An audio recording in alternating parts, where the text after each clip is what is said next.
என்னுடைய அருமை நண்பர் அமரர் விஜயகாந்த் அவர்களுக்கு மத்திய அரசு பத்மபூஷன் விருது கொடுத்து கௌரவித்திருக்காங்க.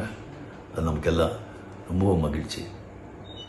அது மட்டும் இல்லாமல் இந்திய நாட்டின் பத்மா அவார்ட்ஸ் 24 புத்தகத்தில் அவருடைய வரலாற்றை பதிவிட்டிருக்காங்க.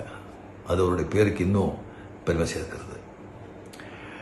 விஜயகாந்த் அவர் நம்ம கூட இல்லை அப்படிங்கிறது இன்னும் என்னால் ஏற்றுக்கவே முடியல. ஒரு டக்குன்னு தோன்றி பல சாதனைகளை செஞ்சு அப்படியே மறைஞ்சிட்டாங்க. இனிமேல் விஜயகாந்த் மாதிரி ஒருத்தரை பார்க்கவே முடியாது. அவங்கள நான் ரொம்ப மிஸ் பண்ணுறேன். ஸோ ஒரு மதுரையில் பிறந்த ஒரு மதுரை வீரன் நம்ம கேப்டன் விஜயகாந்த் அவர்கள்.